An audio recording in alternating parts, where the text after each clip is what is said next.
সকাল সকাল যদি এরকম রান্না বান্না শুরু হয়ে যায় তাহলে কেমন হয় বলেন। সকালের রান্নাটা কিন্তু আমার কাছে অনেক অনেক ভালো লাগে, কিন্তু খালা দেরি করে চলে আসলে দেখা যায় আমার রান্না বান্না কোনো কিছুই হয় না। তো আজকে ছিল শুক্রবার দিন। আসসালামু আলাইকুম, আপনারা সবাই কেমন আছেন?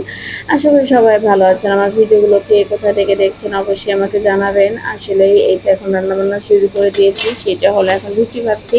খালা আসতে দেরি হয়েছিল, তাই রুটিটা আজকে আমি বানালাম, বানিয়ে আমি ভাজা শুরু করে দিলাম। তো আমরা খাওয়া দাওয়া করে একটু খালার জন্য রেখে দিব। তারপর এই তো আমি রুটিগুলো ভালো করে তেল দিয়ে ভেজে নিচ্ছি।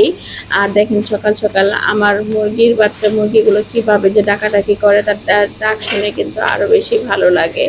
তো নাস্তা পানিটা করে একটু রেস্ট নেওয়ার সময় পাবো না, কারণ যেহেতু শুক্রবার দিন কিন্তু রান্না বান্নাটা ঝটপট করে ফেলতে হবে। নামাজে যাবে, নামাজ থেকে তাড়াতাড়ি এসে কিন্তু শুক্রবারে খাবার দিয়ে দিতে হবে আর কি।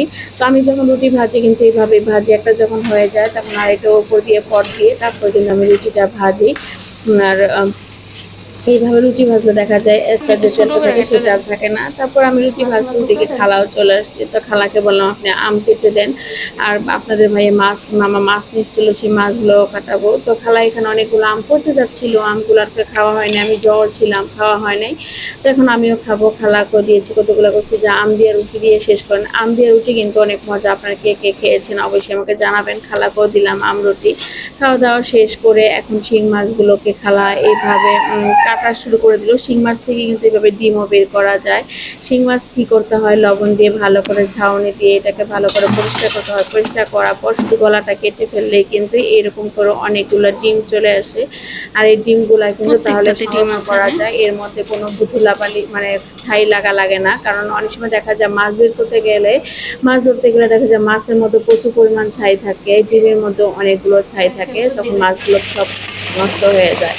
আর এই যে এখন একটু সব কিছু শেষ করে একটু গরুর একটু মাথা ছিল, তো গরুর মাথাটা তো আমি রান্না করে ফেললাম। আজকে আমি 2 দিন খেলাম গরুর মাথা, আর একটাকে দেখলাম বাবার বাড়িতে। গরুর মাথা কিন্তু অনেক মজা লাগে, আপনারা কে কে খান? তো গরুর মাথা 2টা কষাচ্ছি, আর দিকে একটু কাঁকড় ভাজা করবো। এটা আমার ছোটো ছেলে খুব পছন্দ করে, ওকে এই ঝোল আর কিছুই লাগে না। তো সব কিছু শেষ করে দেখি যে খালা মাছ দিয়েছে, কিন্তু মাছটা পরিষ্কার হয় নাই। সেই মাছটা এখন আমারই ধুতে হইব, তার জন্য এখন মাছটাকে আবার আমি ভালো করে ধুবো। এক কাজ বারবার ভালো লাগে না, মাছের মধ্যে কিছু কাটার অংশ থাকে, সেগুলো খালা ফেলে নেয়, সেটাও ফেলতে হবে। আসলে কি, এরা যখন কাজ করে না, নিজের মনের মতো করে কাজ করে না, যে কাজটা আমি করি কাজটা আবার বারবার কেন অন্যতে করতে হবে। তো আসলে আজকের মতো এখানেই দোয়া করবেন আমার জন্য। আসসালাম।